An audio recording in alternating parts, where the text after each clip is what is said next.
Hi everybody, a very warm welcome to this another video lecture series on another very important statute जो हम लोग पढ़ेंगे। अभी तक हम लोगों ने काफ़ी इंपॉर्टेंट स्टैचूट्स पढ़ लिए हैं। जैसे हम लोग ने ट्रांसफर प्रॉपर्टी एक्ट पढ़ा है, हम लोगों ने सीपीसी पढ़ा है, हम लोग ने सेल ऑफ गुड्स एक्ट पढ़ा है। ठीक है। अब आज से हम लोग एक बहुत ही टफ एक्ट पढ़ेंगे। टफ एग्जैक्टली नहीं है, बहुत ही सिंपल और बहुत ही अच्छा लिखा हुआ स्टैच्यूट है, लेकिन इसको समझने में बहुत लोगों को तकलीफ होती है। देर आर मेनी एडवोकेट्स, कई एडवोकेट्स है जिसको इसको इंटरप्रिटेशन में काफ़ी तकलीफ होती है। तो मैंने सोचा इसका मैं पढ़ाता हूँ आप लोग को और इसको सिंप्लीफाई करने की कोशिश करता हूँ। ठीक है।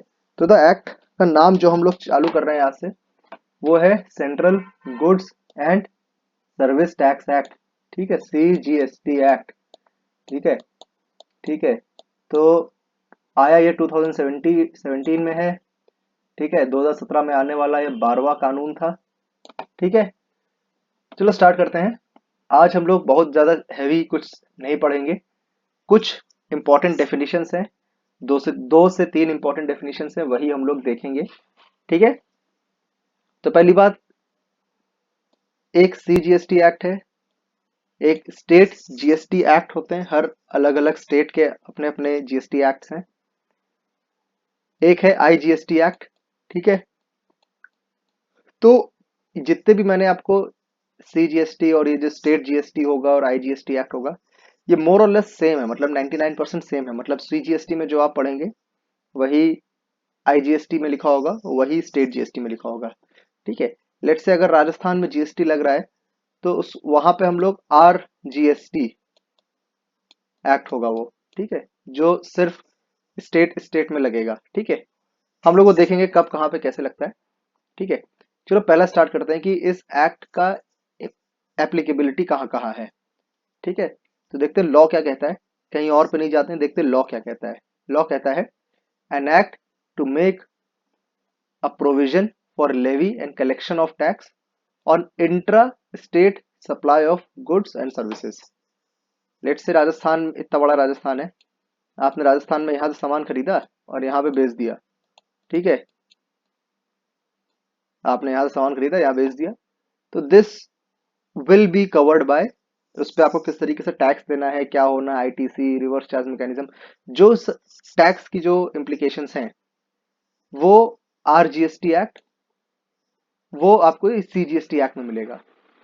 ठीक है। Intra state supply. ठीक है, इंट्रा स्टेट मतलब आपने खरीदना और बेचना जो है वो स्टेट के अंदर करा। ठीक है।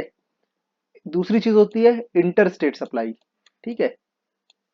इंटर स्टेट सप्लाई जब होती है तो जैसे मान लीजिए आपने अगर राजस्थान से चीजें खरीद के आपने बेच दी हैं यूपी में, ठीक है, या वाइसा वर्सा, तो वहां पे ये एक्ट लगेगा नहीं। ठीक है, वहां पे आपको RGST और UPGST के जो एक्ट है उन दोनों की कंबाइंड रीडिंग करनी पड़ेगी। ऑल्दो उसमें भी लगभग वही सारी चीजें निकलेंगी जो CGST एक्ट में लिखा हुआ है। ठीक है। अब आ जाते हैं, यहाँ पे कुछ इंपॉर्टेंट नहीं है। ठीक है, ये भी इंपॉर्टेंट नहीं है। डेफिनेशन में आते हैं सॉरी। और डेफिनेशन में जो एग्रीगेट टर्नओवर है, ये बार बार आपको पूरे CGST एक्ट में देखने को मिलेगा।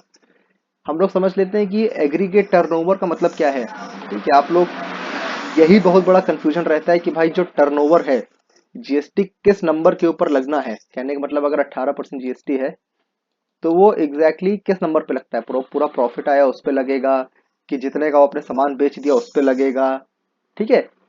तो अभी हम लोग उसकी कॉम्प्लेक्सिटी पे नहीं जा रहे हैं कि किस पे लगेगा ये टैक्स। हम लोग अभी ये समझ लेते हैं कि एग्रीगेट टर्नओवर जो आपको बार बार CGST एक्ट में देखने को मिलेगा, उसका मतलब क्या होता है।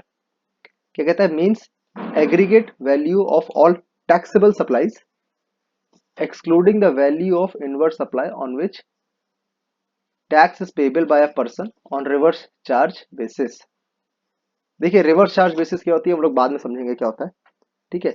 अभी इतना समझ लीजिए कि जितनी भी, लेट से अगर आपने 100 रुपए का सामान बेच दिया तो एग्रीगेट वैल्यू जो होगी वो मानी जाएगी। This is the very basic understanding of aggregate turnover. ठीक है। आगे पढ़ लेते हैं। Means aggregate value of all taxable supplies, comma, यहाँ क्वामा लगा हुआ है, exempt supplies, export of goods और सर्विसेज और both, and inter state supplies of person having the same permanent pan number. ठीक है, देखो अभी कह रहा है कि भाई एग्रीगेट टर्नओवर वो होगा, देखिए अभी आपको शुरू में बता दूं, आपको एक जीरो रेटेड सप्लाईज होती है, ठीक है, एक एग्जेम्प्ट सप्लाईज होती है। ठीक है, एग्जेम्प्ट सप्लाईज क्या होती है, जिसपे जीएसटी एक्ट लगता ही नहीं है। ठीक है, उस पर जीएसटी वाला कानून नहीं लगेगा, उस पर दुनिया भर के और तरीके के टैक्स लग जाएंगे, एक्साइज ड्यूटी लग जाएगा, वैट लग जाएगा। ठीक है, तो कहता है कि आप कुछ भी तरीके का आप अगर सामान बेच रहे हो, ठीक है, उसमें टोटल वैल्यू अगर 1 लाख रुपए की आ गई, ठीक है, इस 1 लाख रुपए में एक्सपोर्ट इंपोर्ट का सामान भी इंक्लूडेड है, इस पे जीरो रेटेड सप्लाईज भी है, इसमें एग्जेम्प्ट सप्लाईज भी हैं। ठीक है, कोई भी नंबर है, ठीक है, उस सब को कैलकुलेट करके आपका एग्रीगेट टर्नओवर आएगा, एग्रीगेट टर्नओवर उसको मानेंगे। ठीक है, एग्रीगेट टर्नओवर लेट से अगर आपने 1 लाख रुपए का सामान खरीदा, उस पर जीएसटी अप्लाई होने वाली चीज का जो वैल्यू है वो सिर्फ लेट से 1,000 रुपए है। ठीक है, तो एग्रीगेट टर्नओवर में आप 1,000 रुपए नहीं लगाएंगे, आप पूरा 1 लाख रुपए लगाएंगे, ये बहुत इंपॉर्टेंट चीज है। ठीक है, एग्रीगेट टर्नओवर मीन्स आपने जितने का सामान बेचा, ठीक है, आपने अ, जो भी सर्विस या फिर जो भी गुड्स सप्लाई करे, उसके बदले में आपको जितना भी पैसा मिला, वो हो गया एग्रीगेट टर्नओवर। ठीक है, इट डजेंट मैटर कि वो आपने एग्जेम्प्ट सप्लाई वाला सामान बेच के पैसा कमाया है या आपने क्या करके पैसा कमाया है।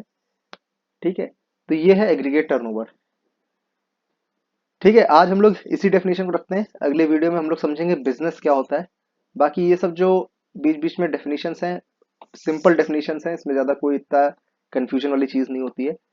एग्रीगेट टर्नओवर की बहुत भारी कंफ्यूजन होता है, इसलिए मैंने उसको आज थोड़ा सा समझाने की कोशिश करी है। आई होप इस पे थोड़ा सा आपको समझ में आया होगा। ठीक है, बिजनेस क्या होता है, बिजनेस समझेंगे किस किस चीज़ को बिजनेस बताया गया, किसको नहीं बताया गया। ठीक है, so thank you for watching and have a good day.